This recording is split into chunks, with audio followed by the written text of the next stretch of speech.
Okay, so let me kick off the session. So welcome everyone.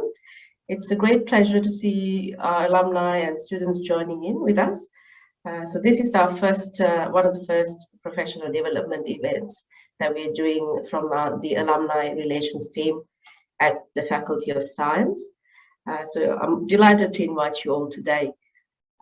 So first of all, before we kick off the session, let me acknowledge the traditional owners of our land and pay respects to our elders, past, present, and to be.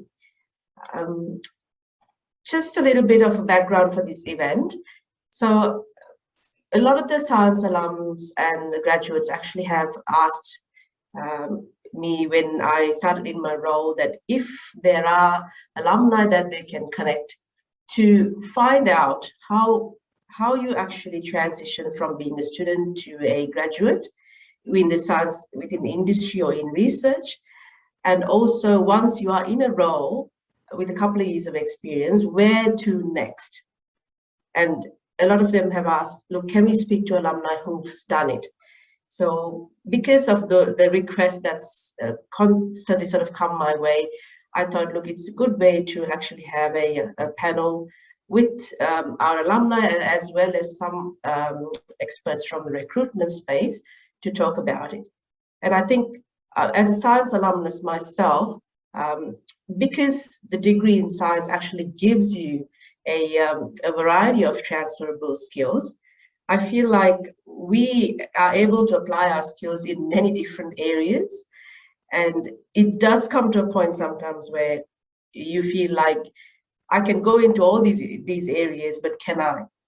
So I think this panel that's here today should be able to share a little bit of their experience and talk to you a little bit about how they have transitioned through different roles or as a recruitment perspective on how you navigate that sort of those questions.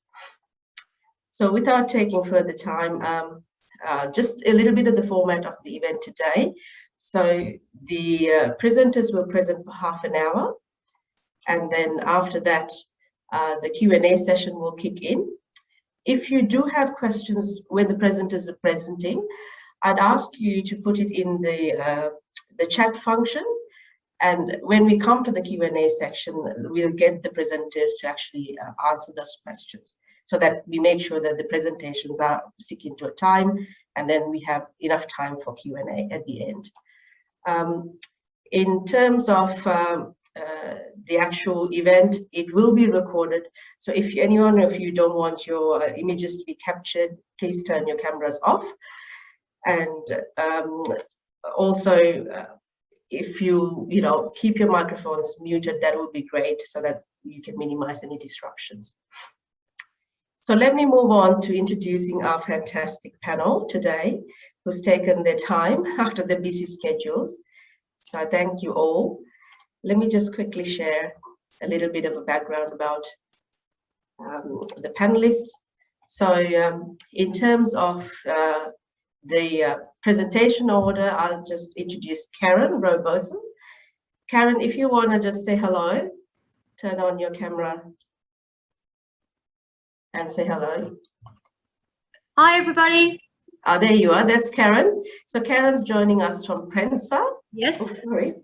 I think my light's actually turned off. But anyway, so Karen's joining us from Prensa, and she'll talk a little bit about who Prensa is. And also, Karen will talk about her experience in the recruitment space for about, Karen's been working for about 10 years with Prensa. I think when you joined, it was about 12 employees, and now it's about 200 plus employees in your space. Yes. And you've established the graduate program nationally as well. So you're in a great space to speak about the recruitment, the drives, and also what recruiters are looking for. Carla will be our second presenter, Carla Edgley. So Carla's joining us from, she's joining us from Dublin, actually. Can I see Carla? Carla, are you still joining us? I can't see you at the moment, but she should be joining us in shortly. So Carla's actually a graduate from 2017 at Monash, And she has transitioned through a number of roles within the 5 years that she's been working. And currently she's studying in University of Dublin, the medical school, studying medicine. So she's gone back to study. But she definitely has experience in being able to transition and share those key tips and skills with our alumni and students. We've got Nick, who is going to be our senior alumnus, who's going to share his experience as the CEO of Hydrochem and recently the director. So Nick's actually got about 20 years of experience working within the industrial space in science, and also I know Nick's worked a couple of years as a lawyer as well.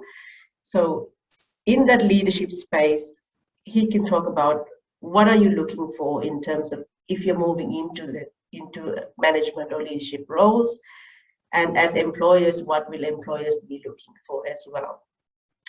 And at last but not least, I'm going to introduce you to Kate Abraham. So Kate's our Associate Director for Monash Talent. Some of you might have already met Kate through your WIL programs or your work with Monash Talent. So Kate's going to actually talk a little bit on the trends in the market, and also Kate is going to facilitate the panel and ask questions that she has come across through her number of years of work with Monash Talent in career development and alumni space that have come to her by Monash graduates. So Kate's going to wear the Monash hat and ask the questions from our presenters and facilitate this brilliant panel. So I'll leave it with you, Kate, now to kick off the session. And Karen, I think you're first up. If you want to share your screen, that'd be great. Great. Thanks, Udi, for that introduction. It was lovely. All right, I'll share my screen. Now, can everybody see that? Kate, can you see that? Are we good? Can't see that just yet, Karen. Hang on, I might have to escape out of that. And I'll press share screen again. Here we go.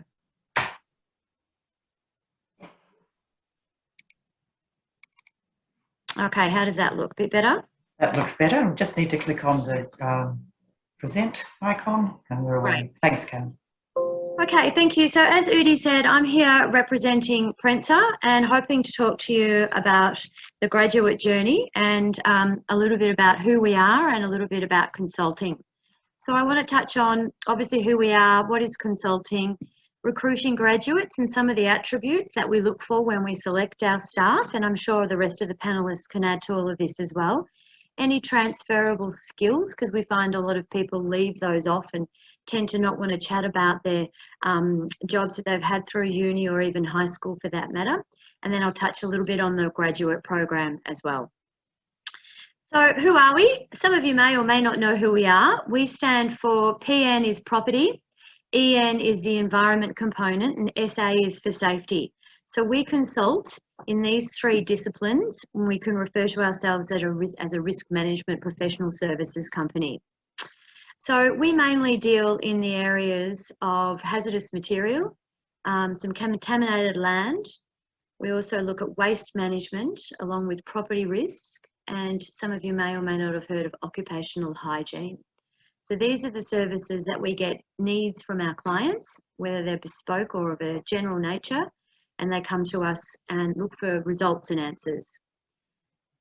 So I also like to add in here with Prensa, because a lot of people may come with some sustainability loves and or have added some of those in as their majors through their studies. And I always like to say that if you are looking for sustainability, it's not something that we necessarily do. We mainly, and sustainability is more in the green environment, if not what you refer to as the natural environment. We deal mainly in the brown environment, or it can be referred to as the dirty environment as well, where we're rezoning environments or helping them clear up to be able to move on to what comes within that area for 2021. We've got obviously a website as per usual, and every job's advertised through there. I just thought I'd also advertise a little bit about what consulting is before you start your journey and what you want to look for, because some people might know what it is and some people don't, or people just have an abbreviation of what it is. So in a textbook world, this is what consulting is. It's the process that occurs when someone with a problem, a difficulty or an opportunity, which we refer to as the client, seeks help to solve the problem, resolve that difficulty, or develop the opportunity from someone who has a special skill, which is the consultants we look to hire. So on the other side, what is a consultant, which is where we're looking to recruit and who our graduates are. These are people in a position to have some influence over individuals, groups or organisations, but who has no direct power to make changes or implement programs. So we are purely there to advise in accordance with legislation, acts and regulations. And sometimes the answer is not always what people want to hear, because their response could be costly or not necessarily in their favour. So moving on quickly to graduates, what we look for in our graduates. We are hoping that our ads are quite clear, and we look for many things, obviously, with recruitment, and I'm sure Kate and Nick can back me up with this as well. There's lots of pieces to looking at people, from anything from an academic transcript through to what you enjoyed studying at school and at uni, through to the volunteer, through to your transferable skills, as I mentioned earlier before, through to the phone interview that we do initially, and then we hope to meet people one-on-one. We look for graduates that come well-rounded, that are interested in being flexible, that are keen to really try and open their mind, because we can cast our net quite wide with reference to the science graduates that we look for, okay? The recruitment process is pretty simple with us. We don't pursue too many check-in points. They're usually around 3 check-in points, and it might be obviously from the application through to an initial phone interview, through to a one-on-one interview, and sometimes we do group interviews as well. Okay, from there we usually make some decisions. We usually recruit in a year for the following year as well, and then sometimes we also recruit throughout our years if we have reactive placements that we need to fill. Okay, so the process is not too lengthy. We don't need medicals or reports, and we always do reference checks and social media checks as well, but I think that's a given and everybody really expects those these days. Our graduates succeed because of our business model. Our business model is a little different to engineering firms or some of the scientific background firms, where we actually get our graduate consultants to actually be part of the journey from the quote to dealing with the job and the client, through to reporting on the data and the finding, through to invoicing the client and finishing it up. So it's quite a unique look for our graduates to be able to see the whole scope of works and the whole process associated with the job. In some environments, we do find that graduates are hired and they get on a specific part of the job, and that could be, say, maybe data collecting, and you're on that for 2 years before you move on. So our graduates succeed, and they are, after a year to a year and a half, they become technically savvy and experts in certain areas, and we know they succeed because then they can move on and learn other things. And we do believe it's through the process of the way we train and the way we mentor. We've got a great mentor program as well, which is where you can go out with specific people and learn in detail what you need to one-on-one basis. The structure of the graduate program is not where you sit 6 months in this particular team and 6 months in the next. We put you into one team, you learn that diverse skill and you learn the environment that you sit in. You become technically savvy there. Once you have a little bit more of an understanding of the industry and the team, we then get you to branch out a little bit and you can diversify your skills and you can learn. So if you sat in the safety space first, you can then move across and have a look at property. It's not as if you're actually physically moving teams, it's just that you can get to know these skills by doing jobs with these other teams. So that's in brief. Some other things you may want to look at when we consider recruiting. Some great communication skills are always top of mind for us. We can see this through the written word in the resume, and we can see skills of this when we talk to people face to face and over the phone. We're looking for reliability. Obviously professional in approach, in mannerisms, how people answer the phone when we call, through to the way they dress at the interview. Understanding deadlines. Why I put that in was because I think some people come with unrealistic expectations around what consulting is and what a time frame could look like. Obviously, with unis and our outside lives, people are a little kinder and will extend a deadline or maybe consider that there's been things in the way. But when you're dealing in consulting, the deadline is a deadline, and that's when people expect to see things. So we talk a lot about that, and we ask for people to understand that in detail, and we're very genuine about what our deadlines look like, because consulting can have some definite hours. We're dynamic and willing to learn. So we are looking for people to come in with, I suppose the second point as well, flexible in their approach goes together, where they come in and they say, right, I've only trained for this and that's all I want.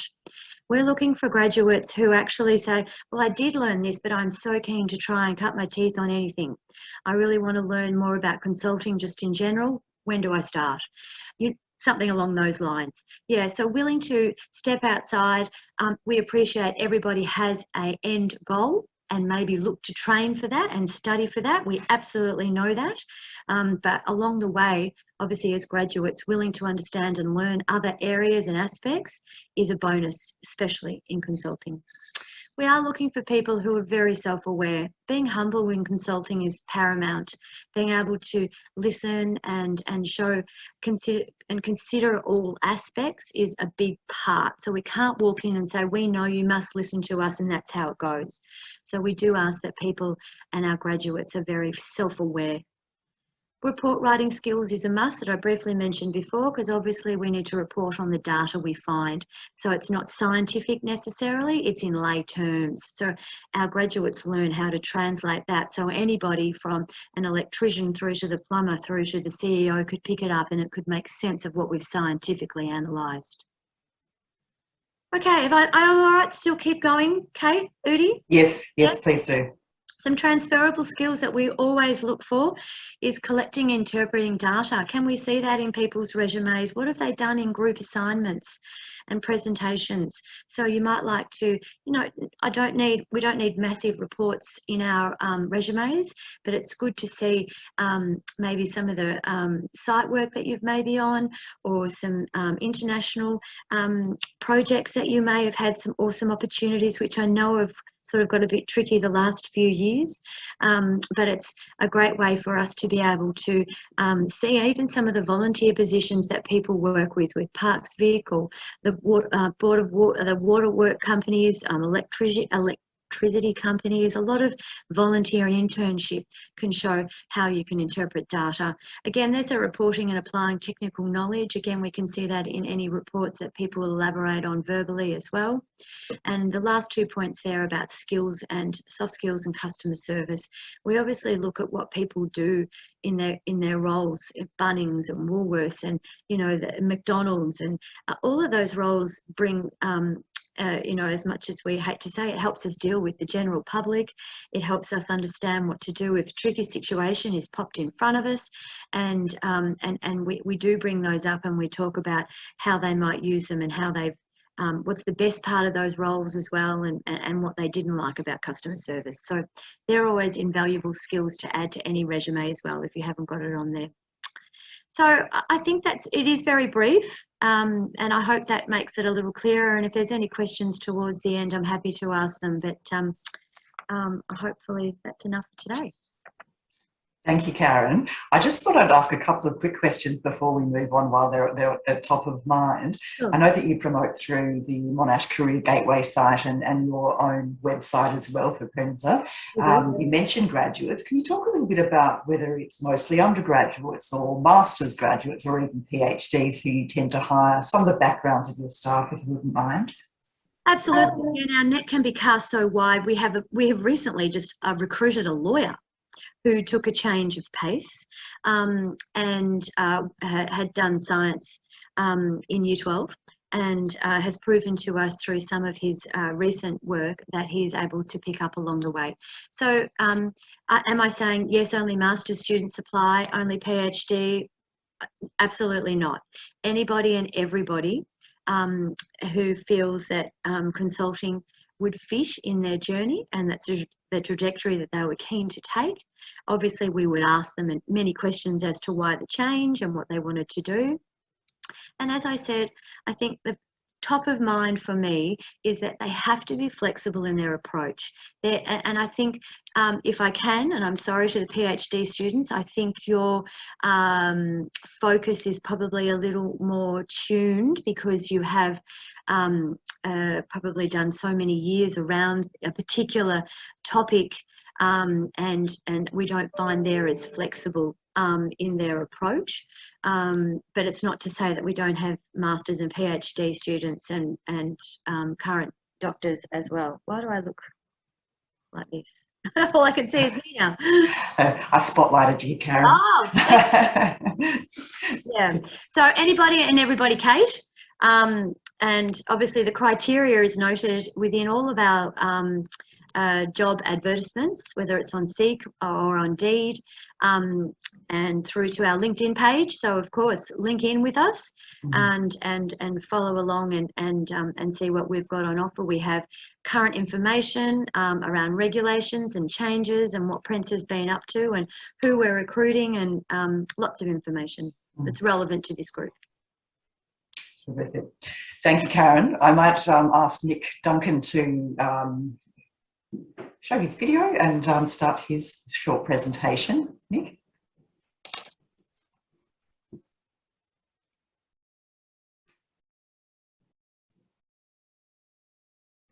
Oh, hi, Nick.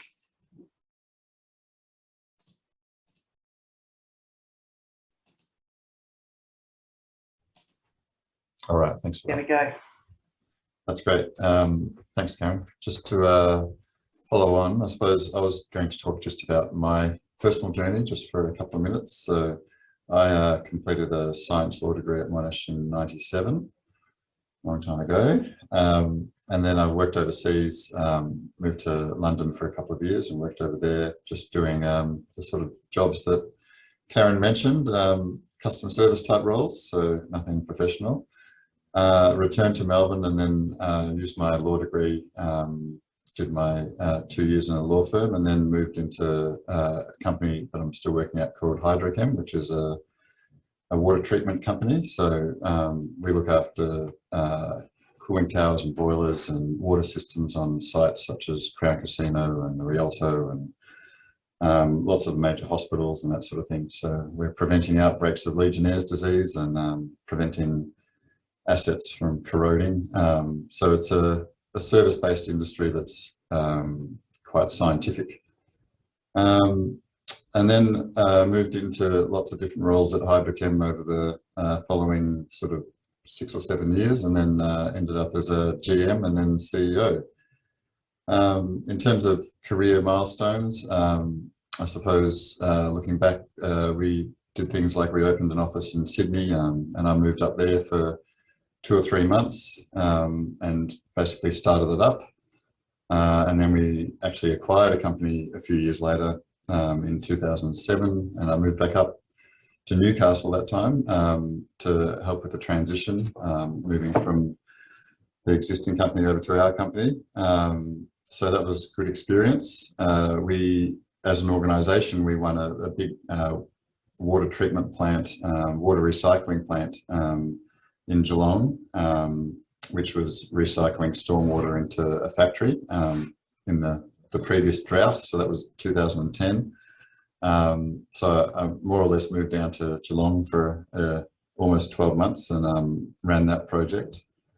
And then when we outgrew our previous facility, we built a new facility, and it's an advanced manufacturing facility. So we've got robots and self-driving forklifts and all manner of advanced manufacturing. So I worked with the engineers and we designed this place, and then I ran the project to build this new factory. More recently, I've handed over my CEO role to one of my colleagues and taken a step back from Hydrochem, and I'm working as a director, so it's more of a strategic role. And I've now started at sort of a half a 2.5 day a week role at Deakin Uni. So I'm helping them set up a new battery manufacturing facility at Burwood Deakin. So it's a bit of a change for me. In terms of outside of work, how I developed my career, I was actually fortunate enough, as Karen mentioned, in a volunteer role. I became the one of the directors of the industry organisation, the peak body that is the peak body for the Australian. It's called the Australian Institute of Refrigeration and Air Conditioning. So I became a director there quite early on, probably about 2004 or 5, and did that for 6 or 7 years. And just got to know a lot of people in the industry and attended all the trade shows and all the exhibitions, and a lot of training associated with that as well. I was a director, so I got lots of training and responsibilities and liabilities. And I suppose that's how I established my network in this specific industry. As far as skills training is concerned, it was more on-the-job type training. The work that Hydrochem does is very specific to our industry. It's not something that you can learn at university or at TAFE or anything like that. So I was really out on the road for the first couple of years, learning how the job gets done, and basically using that experience in my career as I went through. And also just training and skills, it's just about always being interested as well. So always wanting to learn something new, whether it's reading a journal article or sitting through a 1-hour presentation similar to this one, or getting to know people who know things and, you know, catching up with them and learning what they know, and then keeping it in the back of your mind if you've ever got a problem with some obscure topic about something, industrial refrigeration chillers or something. There's that person I met a couple of years ago, and give them a call, and usually, pretty much always, they're happy to help. I've also just more recently completed the Australian Institute of Company Directors course, which is a one-week course. When I decided to move on from this role, I thought I need to learn more about strategy and liability and responsibilities of becoming a director. So I finished that in 2019. And in terms of the ability to transition from one role to another, and, you know, change things over time, I suppose most people like a bit of change or development throughout their career. For me, it's always been a matter of being upfront about my expectations. So getting to know people in my team and getting to know who can help, and making sure that I'm telling them what my expectations are, and making sure everyone's aware, and just having genuine conversations with people all along the way. So not feeling as though if you've had the conversation once, that it's not time to have it again, but just keeping everyone aware of what I'd like to be doing and what challenges I want to take up, and making sure that they know that I'm available. If there's a project that's available, then I'm keen to jump in and help out. So for people with a couple of years experience, at the moment I'm setting up a leadership development course for Hydrochem, which is about developing future leaders, and done quite a bit of research in that. And it's really about making sure that that the people that you're in your team, so for you it's you as an individual, have got different experiences that you can call upon. That's the best way to develop your skills, the best way to develop your network, and the best way to demonstrate what those skills are. Put your hand up for everything. So if there's something going, then, you know, just say, yeah, I'm ready, willing and able. Maybe one out of 4 times you get the opportunity. The other 3 times you get told someone else has been chosen for the role. But I suppose a case in point recently was just last week. I had a conversation with someone at Hydrochem who mentioned that she'd expressed interest in something 3 or 4 years ago, but hadn't had the opportunity to get the role at that point in time, but that we'd never got back in touch about the other roles that might have been available since then. I said to her, well, it's really important that you advocate for yourself and tell us, you know, that you are interested in other roles, because just because you're interested in that one doesn't mean you're interested in other roles. So you need to let us know and make sure that you're available. And next time there's a project going and there's people's names are being mentioned about maybe this person or maybe that person, your name will be at the top of the list, just because everyone's been you've been talking to people and we know that you're interested. So it's that enthusiasm, I suppose. It's not just what was studied at uni and not just what you've been doing at work. It's the expression of enthusiasm and the willingness to get involved. And I think it's important from my perspective that you understand that it's not just projects that are aligned with your career progression. So you've got yourself here at the moment and you see yourself over there. The best projects potentially for you is one that's way over here. So just putting your hand up if someone's going on long service leave and saying, I want to do that role for 3 months, give me a go, rather than necessarily the person that would naturally fit into that role. It's like, oh, let me show you what I can do.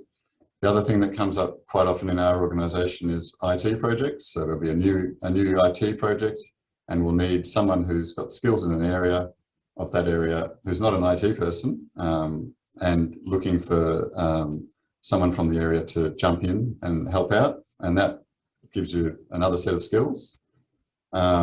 New product lines or new business ventures, whether it's opening up in a new territory. So for example, moving to Sydney for 3 months, which is difficult at the moment, but something like that. Or an acquisition of a new business. If you're involved in a company that acquires a smaller organisation, quite often it's good to have 1 or 2 people go over to that organisation and work out of their office for, I don't know how long, 3 months, 6 months, 12 months. Put your hand up for that. And also like projects, like, whether it's a project that your organisation is doing for a customer or a project that your company is doing for itself. So in our example, a construction project, so a new facility. We had 2 people working on the project who were from the organisation, who'd worked here for a number of years, who knew how things worked, and we wanted to make sure that the new facility matched our expectations from the old facility. So those people worked on that project for 12 months out of their role and developed new skills as part of that. So that's my little presentation. I'll open for any questions at this point, or later on if we want to do them later. Thanks, Nick. If I could just summarise, and certainly if you'd like to put a question in the chat right now, please do so. But we will be taking questions shortly for both Nick and also for Karen. And unfortunately, Carla's been unable to join us. Nick, what it sounds like to me is that what you value are self-starters, people who show initiative, put their hand up and ask. And perhaps also have discussions with their managers about their aspirations. It also seems that you probably didn't know you were going to be where you are now when you graduated.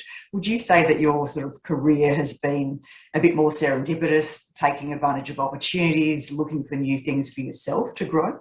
Yeah. So, I mean, there was no plan from the beginning for my career. And I haven't really necessarily ended up in line with what I studied. I suppose it is related, but it's a bit different. So, but I think if you're open to the opportunities and whatever those projects might be, that'll obviously open up opportunities for yourself later on, but also much more likely to get an idea of what passions you have as an individual. So sometimes science graduates have less in the way of people management backgrounds, just of the nature of the course. But that doesn't necessarily mean they haven't done that in another job they've had in the past, or that skill might still be there. It's just not demonstrated at university or necessarily in the first couple of years of work. So I think that people management skill was something that I didn't realise I had and ended up doing to a large extent. So we have, Hydrochem now has 220 people, so we have quite a big team. And that's where I ended up for, at least, almost 15 years, I think. So. Great. Nick, thank you. I'm just going to project a few slides of my own just to give you a bit of an insight into Monash Talent, talk a little bit about market trends and pick up on a few points that were made by both Nick and Karen as well. And then we will have some questions for everybody to work through as well. So if I just, I'll just share my screen now. A second. And rather than go through all of the slides here, what I'll do is go through them fairly quickly so that we can get to the question and answer section.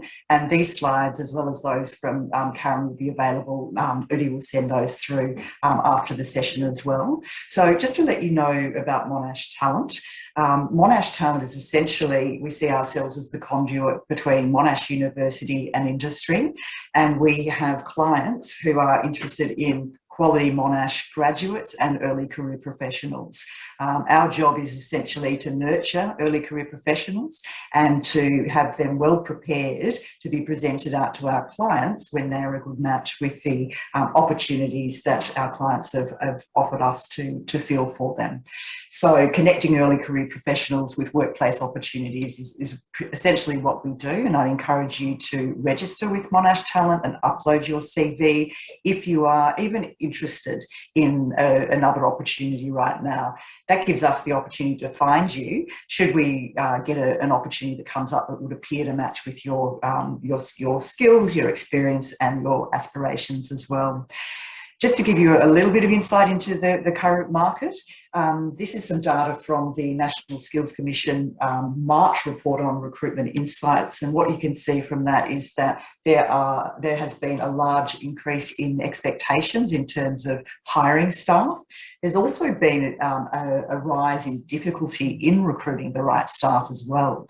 So what we're finding is that COVID's had a big impact on skilled migration and on, therefore, supply into the labour market. And so we are seeing that there are some difficulties in recruiting in some sectors.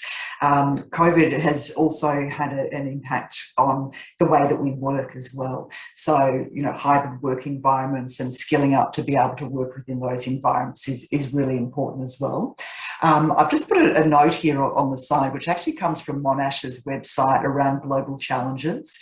And given the what we're seeing in the market, we're seeing kind of an increase in roles around some of these global challenges. So energy organisations, also looking at food science and technology to, I guess, address some of the big global challenges of our time in terms of food scarcity and supply, healthcare and management of property and workplaces as well. We've seen quite a change in that as well. I also just want to let you know, in terms of the tips that we would suggest from a Monash Talent perspective, is always keep your resume up to date. Even if you are not looking for work, now is the time in a current job for you to look at adding things onto your resume as they happen. So I've recently been involved in a project to recruit 750 staff for the university's examination period. That's something that I just put on my resume because it's a big volume project and there's a lot of complexity, and that's something that I would talk about if I was going to an interview, for example, about a recent experience where we've had to work in a collaborative manner to deliver a project within tight timelines. So always be thinking about, is my resume current and what could I be adding to it? Nick spoke a lot about his involvement in terms of the Directorate of Australian Institutes of Air Conditioners. He's also mentioned leadership development and so forth. Look for those opportunities, and they don't have to be opportunities that are necessarily provided by your organisation. We mustn't think that it is our organisation's responsibility to direct our career development. It is our career. We need to take hold and control of it and look for ways to initiate future continuing development and learning so that we're upskilling throughout our current jobs as well. I think technical skills, professional transferable skills have been mentioned by Karen as well, in terms of the things that are going to be valued in the workplace. And my last recommendation to you would be to be courageous. And that's around having conversations and building your network and knowledge more than anything. So how many people within your existing workplace, outside of your immediate team, for example, have you had conversations about? Having conversations with other people in the organisation who are doing something that sounds quite interesting, but you don't quite know enough about it.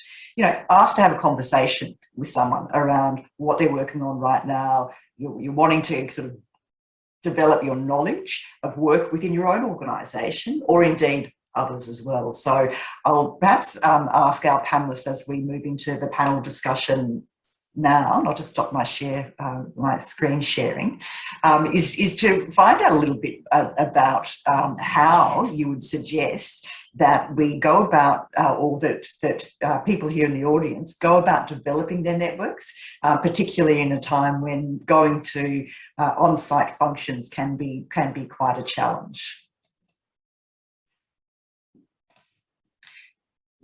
Would Karen or Nick like to start off with responding to that question, and I'll check through the chat to direct further questions to you.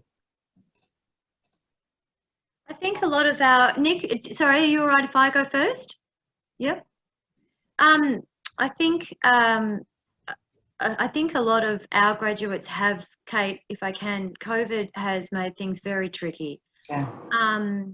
And I must say more and more this year, as we've tried to get back on track with our recruitment because things were halted, a lot of people have used their internal university network.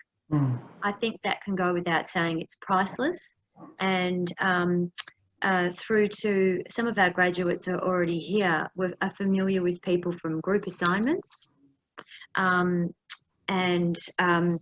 We've had there's industry bodies that people can join, but I suppose until you get into the industry, they can be tricky.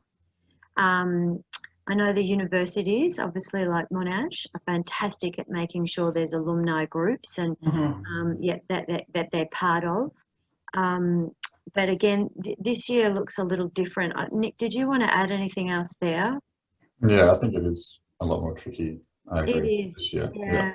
There's still, I mean, obviously there's things like this, so there's still things happening online, but making connections online is obviously more difficult. And it is. It is. Quite often so for example, at a trade show or something like that, you'd have one-on-one conversations that might, start off, you might have 20 one-on-one conversations that go for a minute, but one that goes for an hour. And I think that's probably the depth of the connection is difficult online as opposed to just the breadth. I mean, we'd be talking to you face to face. I mean, I absolutely hate this. It's just awful, isn't it? It's so impersonal, especially in my field of my love of HR. It's just awful that I'm talking to you all over a camera. And I'm sorry that we're not there. But LinkedIn, Nick, what do you think about LinkedIn? I think that's always, I think that's probably stepped up a bit. Yeah, I suppose finding the right person in an organisation to, which sometimes can be hard, but if you could use LinkedIn to, like if you're excited about an industry or potentially a particular organisation, finding the right person to get in touch with, that's probably the tool to use. Difficult to communicate via LinkedIn ongoing, but to find the right person, and then it's just more like grab the phone and make a phone call. Yeah, it is tricky for me to be able to speak to every person that's interested in looking to be employed by Princer, as you would probably agree. So it's probably not the best way all the time. It's probably maybe as your career grows. Kate, I'm just going to jump in just because it's around the networking piece. Yeah, thank you. One thing for our alumni and students to remember is that the alumni network at Monash, especially with the science alumni, there is a number of activities and events and things which will facilitate those connections. And if you reach out on LinkedIn, that could be a good conversation starter as well. You can always reach out. For example, Nick's an alum, and if you're interested in that area, I'm sure if someone reached out to Nick and genuinely said, look, I'm interested to learn in that, what the industry means, I'm sure that he'd be able to sort of help you or at least start a conversation but you can use that alumni network as one way of reaching out as well. So remember that. And we're about 40,000 alumni in terms of science alumni, overseas and domestic as well. So it's a great network to leverage. That's all from me, Kate. Thanks, Udi. And I expect that most of the audience are already connected to your LinkedIn group, your alumni LinkedIn group, to be here today. But if they're not, I'd certainly recommend that they do that.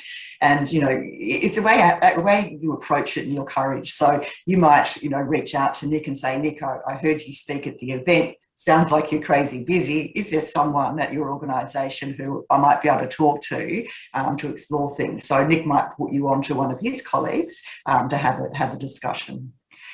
There was also a question in the chat in relation to offering internships for science undergraduates at Hydrochem. And a follow-up question from me on that is whether you have engaged in work integrated learning placements with Monash. We have had placements in the past. I suppose our industry is, from a scientific perspective, we have a laboratory which is relatively small. So we have, I think, about 6 people in the lab. But the large majority of our workforce is on the road, driving around, servicing other facilities. And it's more of a physical job. So it's not your traditional science working in a lab type role a lot of the time, and it suits certain people who want to get out and about and you know, be physical, but it doesn't necessarily suit people who are more inclined to want to do a lab job. But having said that, there are the opportunities. We have done that in the past, and there are those opportunities, but it's not like there's you know, dozens of them. So it's more like we've got probably usually about a lot of school holidays and uni holidays. We've usually got probably 2 people who are doing paid work, not unpaid work, and it'll just be, you know, almost like a work experience type role, getting to know how the different parts of the lab works, and taking some of the tasks off someone else. And usually, obviously, you know, in those periods, other people might be on holidays, so you're almost filling in for someone who is otherwise on holidays. So it's that type of role, which I'm not too sure how that aligns with the specific program that you were talking about. Yeah, sure. I mean, it would sound to me that the people who perhaps are aware of those opportunities are those that have shown the initiative to connect with you through some other way, Nick? Yeah, that's right. Yeah, so quite often it's someone who has made contact and got in touch. I mean, I don't know. We have, quite often we have someone who answers the phone, and some people get through and I end up talking to them, and some people don't get through. So, you know, I suppose it's having a knack for being able to make communication and get in touch. That's it. And maybe, you know, maybe it's trying again, even though you might have not succeeded once or twice. And then there's obviously also the networks of family and, you know, someone's cousin who's just finished uni and wants 2 months of work over Christmas and that sort of thing. That's fairly common as well. Yeah. It's very interesting. There's a question in the chat in relation to some students being impacted by COVID and being able to develop the technical skills that they may have by this point in their undergraduate or graduate sort of study career. The question was, are companies willing to train students for techniques and instruments and skills that they perhaps might otherwise have built? Karen, is that something that you can answer? Yes, of course we do. I think Nick mentioned it before. What we do at Prensa isn't trained at university, so it's the same in our industry. So in some cases, you can leave some of your degrees at the door and bring in some of the information and transferable skills that you've learnt with life along the way, and that comes along with instrument learning, putting out pumps and understanding what they look like, through to taking samples when you're on site. So another thing to consider for students looking for a consulting journey is that it's not necessarily just a job. It's a career. There's an investment in your time and the initiative and willingness to learn, and to be able to add to the basic skills you might walk in takes time, because you don't turn up with those skills. I mean, what Nick has achieved today you know, takes time, as you can see, many years to build these types of careers. So techniques and instruments and learning to deal with clients in different ways is everything that we train our graduates in. Yeah, and to add to that, the other thing with, I mean, technology is obviously changing rapidly. So good point. Any instrument that someone might have become an expert in might be outdated in 2 or 3 years' time. So it's just a constant learning process as far as that's concerned. Yeah. And potentially the instrument that someone might have used in their study might be totally different to the one that we use. So there's just a natural expectation that we'll have to train people. But from what Karen said, just in regard to having studied and employed science graduates, I think we're mostly hiring people who have the inquisitiveness and have learnt the logic associated with the process of science. So the actual major or the master's study is, even, you know, whether it's chemistry or physics, is it's not irrelevant, but it's not as important as the fact that someone has learnt how to learn to process information and also communicate the information in a way that other people can understand. So and that's pretty much a general sort of thing that applies across, you know, whichever specific facet of science you might have studied. So it's that learning logic. Interesting. And there's an extended few questions here about the importance of grades, the importance of experience, the importance of attitude or track record. And it seems to be what you're saying is it's about attitude, willingness to learn, and a can-do attitude. What's the importance of those different things, do you think?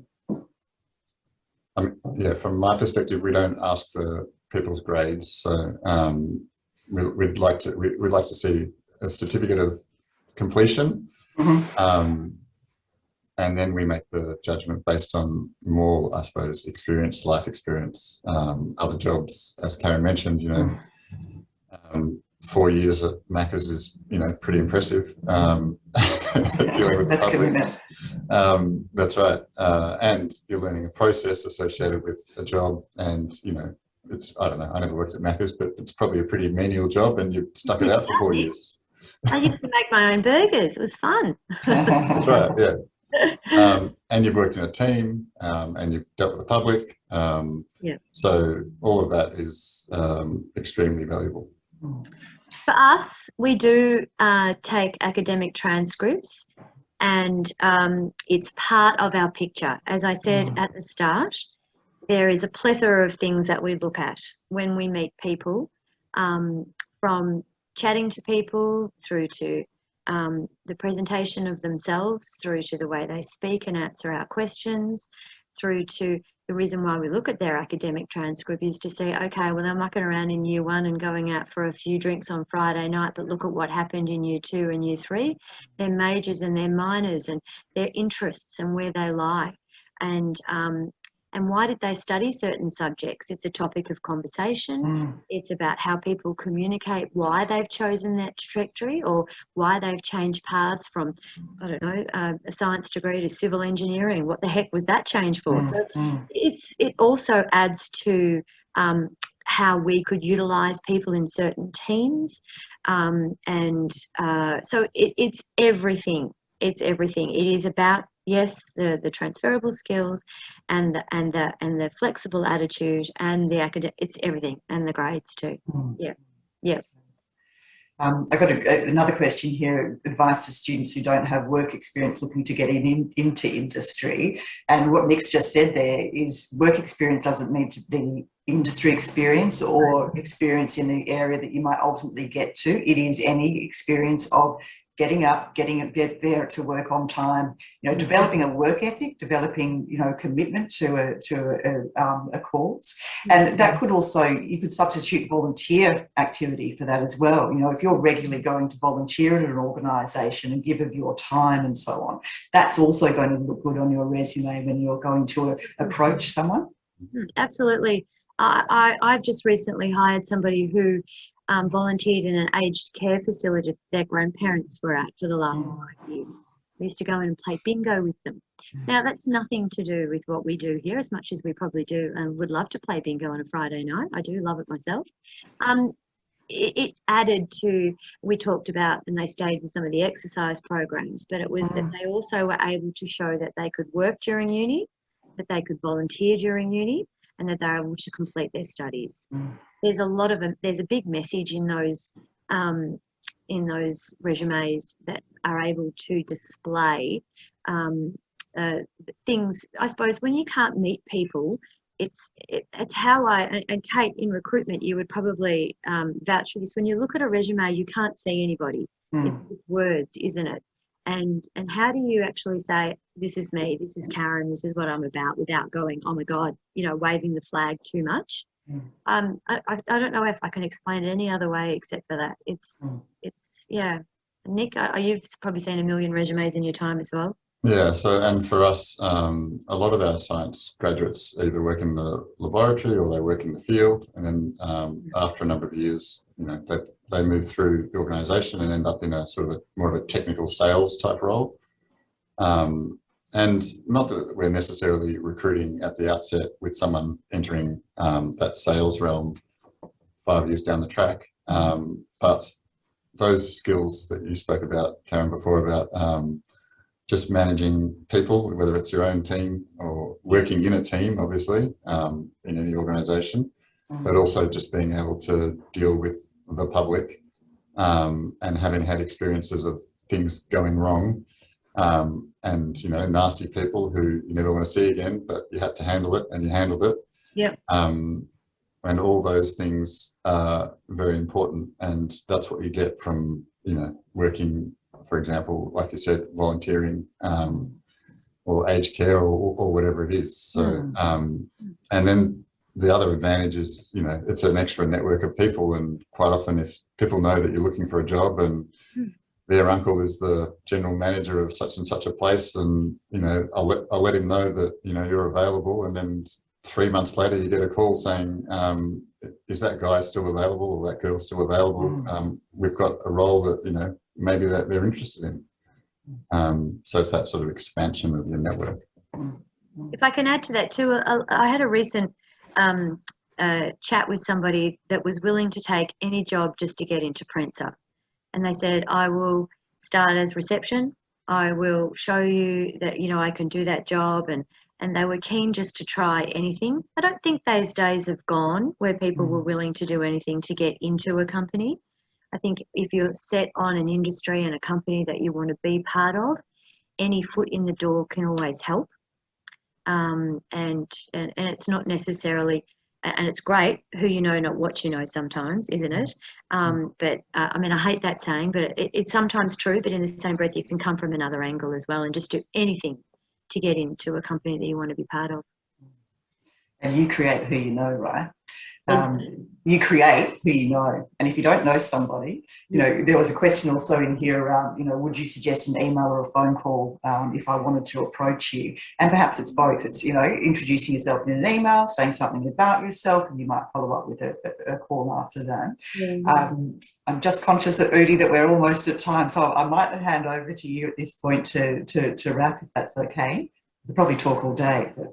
I think it's quite exciting. I think I think the experience you're sharing is the real experience, and I think a lot of us can hear some of the tips that we can incorporate as well, at any point in the career.